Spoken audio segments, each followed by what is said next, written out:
Good morning बच्चों।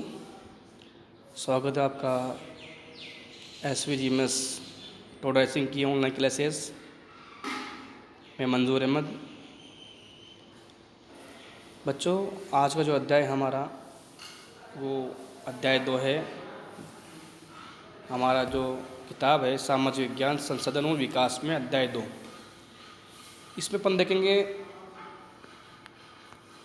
भूमि, मृदा, जल और प्राकृतिक वनस्पति और वन्य जीवन के बारे में पढ़ेंगे कि भूमि किस प्रकार से होती है और मृदा किस प्रकार से होती है, इसका उपयोग, जल का संरक्षण किस प्रकार से होता है, जल का उपयोग, जो प्राकृतिक वनस्पति है उसके बारे में पढ़ेंगे, और वन्य जीव, जो हमारे वन्य जीव है उनके बारे में हम पढ़ेंगे। तो देखिए, इस अध्याय में दो विभिन्न देशों के भौगोलिक प्राकृतिक चीज़ों को दिखाया गया है। उसके आधार पर इसमें वहाँ की भूमि की गुणवत्ता, मृदा, जल, प्राकृतिक वनस्पति, प्राणियों और प्रौद्योगिकी की विभिन्नता के बारे में किस प्रकार से उसे अध्ययन करेंगे। सबसे पहले हम देखते हैं तंजानिया। तंजानिया एक अफ्रीकी देश है। यहाँ छोटा सा गांव में एक मामा नाम की एक लड़की रहती है। उसे बहुत दूर जाना पड़ता है और बहुत घंटे बाद वो लौटती है पानी लाने के लिए। इसके बाद वो अपने माँ के कार्यों में हाथ बढ़ाती है, अपने भाइयों के साथ बकरी चराने भी जाती है और उनकी देखभाल भी करती है। और उनका परिवार छोटी सी झोपड़ी में रहता है, चट्टानी भूमि है।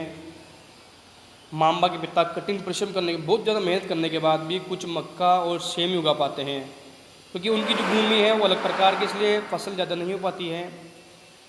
उनको पूरे साल के लिए क्या उनके पास पर्याप्त भोजन भी, जो फसल वो नहीं हो पाती है। अब दूसरी ओर देखते हैं, एक न्यूजीलैंड के परिवार के बारे में पढ़ेंगे। पीटर नाम का एक बच्चा होता है। उसका परिवार जो है वो भेड़ पालन करता है, और उसके परिवार के जो लोग हैं भेड़ पालन के साथ साथ वो ऊन प्रक्रमण करने का कारखाना, ऊन बनाने के जो कारखाना है वो भी चलाते हैं। यानी केवल भेड़ पाल के छोड़ते नहीं। इस प्रकार से हमारे गांव में देखते हैं ना कि भेड़ पालन करते हैं, उनका दूध वगैरह निकालते हैं, या ऊन निकाल छोड़, उसके बाद वो मशीनों के जरिए उसमें ऊन को बनाने का कार्य भी करते हैं। और उनके चाचा भी उसकी देखभाल करते हैं। और उनका जो बाड़ा है भेड़ों का वो पहाड़ी पर बना हुआ है, और वहाँ घास के मैदान भी हैं।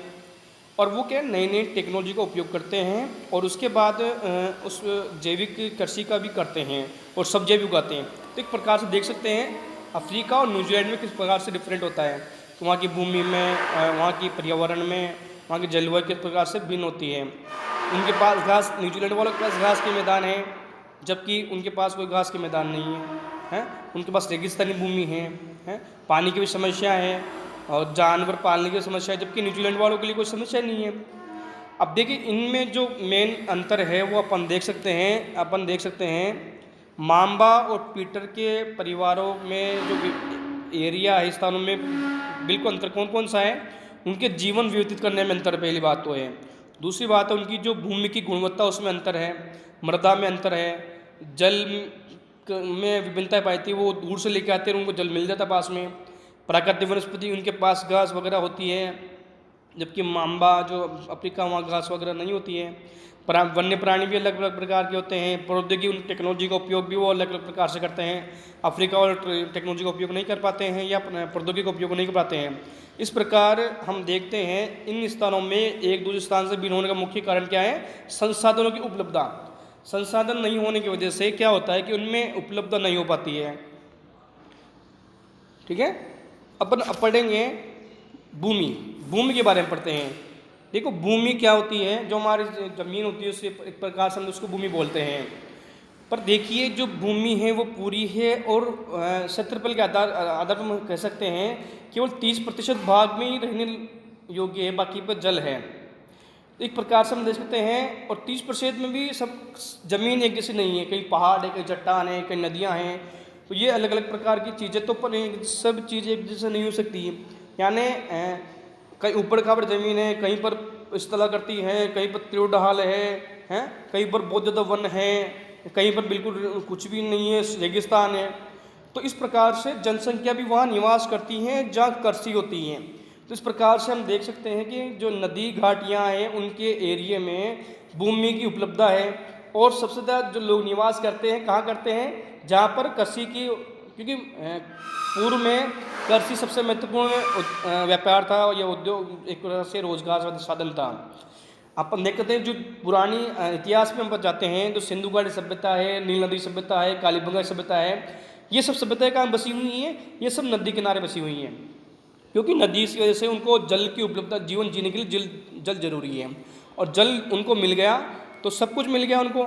जल की वजह से लोग जहाँ जल की उपलब्धता होती है वहाँ निवास करते हैं। आज उसकी वजह से कृषि अच्छी होती है, रोज कृषि होने के बाद फसल उगा लेते हैं और जीवन यापन करते हैं। आज हम देखते हैं जैसे हम टोडा या टोंक निवास करते हैं तो हमारे कई लोग जिनके पास रोजगार नहीं, वो रोजगार के लिए कहाँ जाते हैं, जयपुर जाते हैं, दिल्ली जाते हैं, या बाहर की कंट्री में जाते हैं। क्यों?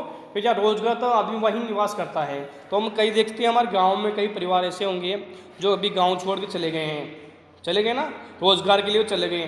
परंतु वर्तमान में जो परिस्थितियाँ बनी है कोविड-19 के कारण, लॉकडाउन हुआ, उससे कई कंपनियां बंद हो गई या कई प्रकार के रोजगार बंद हो गए, तो वो लोग वापस देख ले वापस गांव की ओर पलायन कर रहे हैं और गांव में आके अभी कृषि कर रहे हैं। जो हम देख रहे हैं कई जो मकान थे टूटे फूटे पड़े हुए थे उनमें कोई लोग निवास नहीं करते थे। अब जो लोग जयपुर या दूसरी दिल्ली या मुंबई गए हुए थे लोग वापस आ गए और वो वापस आके अपने परिवार को पालने के लिए कृषि कार्य कर रहे हैं।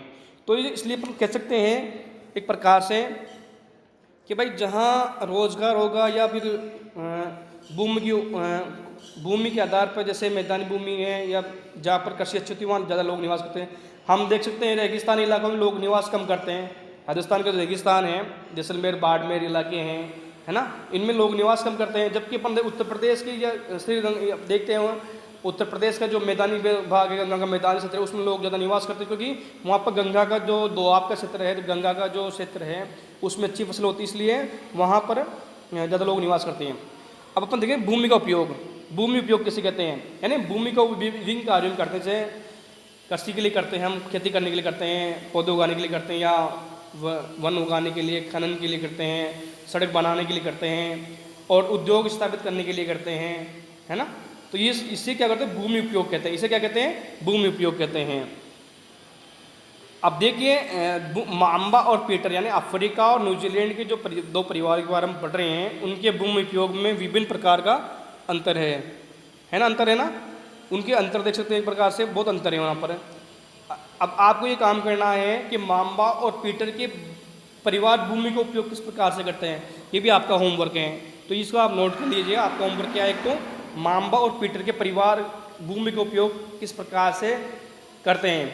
अधिकतर बच्चों को बुक्स मिल गई हैं, इशू हो गई हैं, जिनको इशू नहीं हुई वो अपने पिताजी को स्कूल भेज के अपनी बुक्स जो इशू करा सकते हैं, और जिनको इशू नहीं हुआ आप इसमें से भी देख सकते हैं, वीडियो में से भी आप आराम से अपने क्वेश्चन आंसर कर सकते हैं। तो अपने को ये दो काम करना है, एक भूमि उपयोग किसे कहते हैं इसको लिखना है, और दूसरा काम ये करना है कि माम्बा और पीटर के परिवार के भूमि उपयोग किस प्रकार से कर रहे हैं उनकी सूची बनाइए। ये आपको पेज नंबर 1 पर मिल जाएगा, किस प्रकार से वो काम कर रहे हैं इस चैप्टर में आप देख सकते हैं, यहाँ आपको मिल जाएगा। तो जो पहला पेज उसमें आपको उसको ढूंढना है, क्वेश्चन आंसर इसमें आंसर इसमें मिल जाएगा, ठीक है। एक बात ध्यान और रखनी है कि विश्व में 90% जनसंख्या 30% भाग में निवास करती हैं, और जो 70% जो है वो इलाका है वो क्या है, वहाँ पर या तो विरल जनसंख्या है ना, या बहुत दूर दूर जनसंख्या या है ही नहीं, है ना।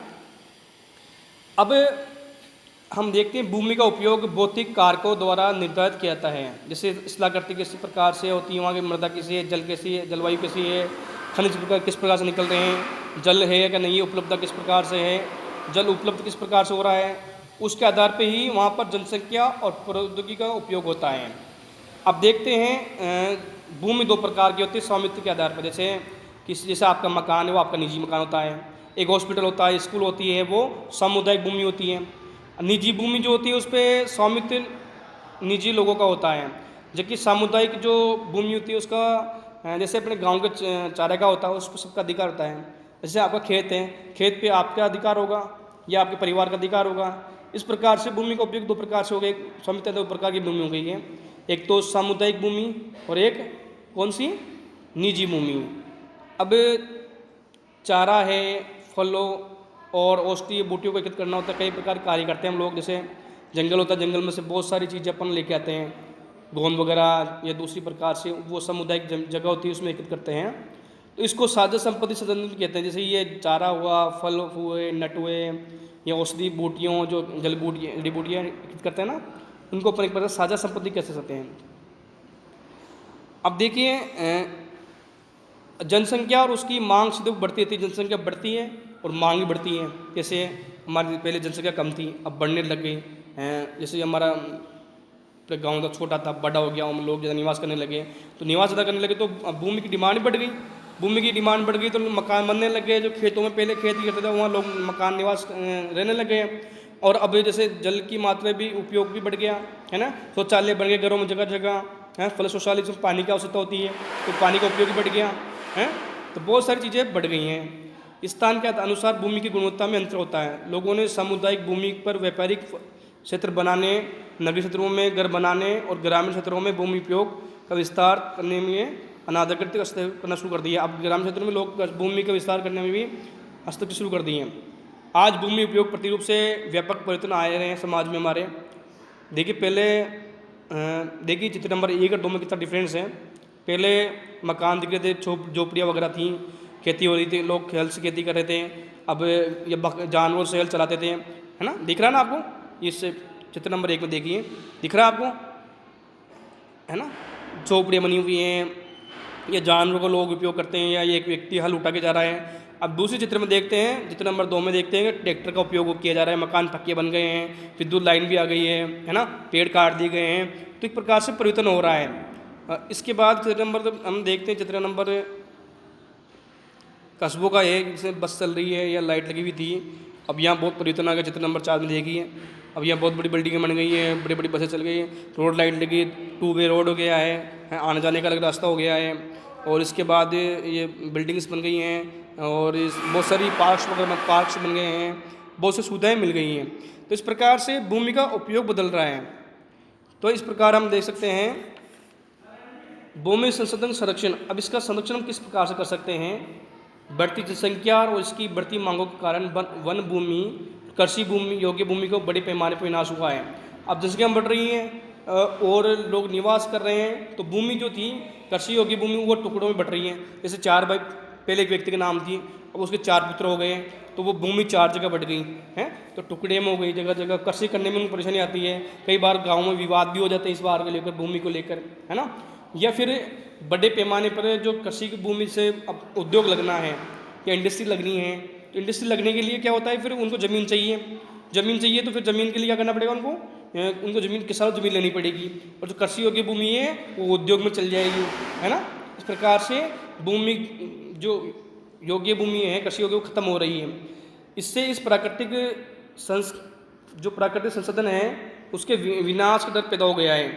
इसलिए विनाश की दर, वर्तमान दर को अवश्य रोकना चाहिए। इसलिए जरूरी है भूमि को, कृषि योग्य भूमि को रोकना जरूरी है। इसलिए हमें क्या करना चाहिए, वन रोपण यानी ज़्यादा पेड़ लगाने चाहिए। भूमि उद्धार, भूमि को अच्छी करनी चाहिए। रासायनिक कीटों का उपयोग कम करना चाहिए, और उर्वरक जो अपना आज ये केमिकल्स फर्टिलाइजर जो उपयोग कर रहे हैं ना, उनको उपयोग कम करना चाहिए। इसके अलावा ज़्यादा चराने के लिए जब हम जंगल में जानवरों को ले जाते हैं, बहुत ज़्यादा उनकी चराई कराते हैं, तो घास पेड़ पौधे खा जाते हैं या उन वनों को काट रहे हैं, तो इसको रोकना है। इस प्रकार से ये कार्य करके हम भूमि का संरक्षण कर सकते हैं। तो आज के अध्याय में अपन ये देख रहे हैं, तो आज के अध्याय में अपन ये पढ़ेंगे कि अपने आज पढ़ा था, आज अपन ने पढ़ लिया भूमि और मृदा, भूमि पढ़ लिया अपन ने, और अफ्रीका और तंजानिया की 2 संस्कृति पढ़ी है। तो अपन अगले चैप्टर में अपन पढ़ेंगे मृदा। इसके साथ में आपको एक बात कहना चाहता हूँ, एक भूस्खलन जो होता है वो होता है जैसे चट्टानी भूमि या चट्टान जो शहर होती है या पहाड़ी इलाका होता है, वहाँ पर कई बार बारिश के दौरान या भूकंप के दौरान ज्वालामुखी फटने से मिट्टी नीचे की और ढलान आ जाती है, जिससे क्या होता है कि जो वो पहाड़ी इलाके से जो ढलान घाटियों में जो मकान है या जो लोग निवास करते हैं उनको नुकसान होता है।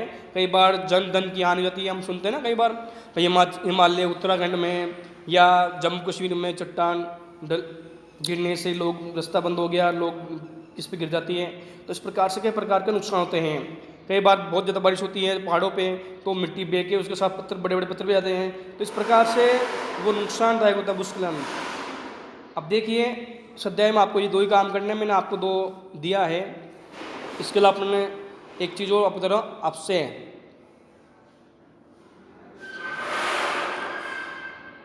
ये देखिए आपको ध्यान रखना है कि भाई जो क्वेश्चन मैंने आपको दो क्वेश्चन दिए हैं वो नोट कर लीजिए। एक तो भूमि उपयोग किस क्या होता है, किसे कहते हैं, और एक मामा और पीटर के परिवार के भूमि उपयोग के बारे में सूची बनाने हैं आपको, दो कार्य कर रहे हैं। तो आज के लिए इतना ही, धन्यवाद।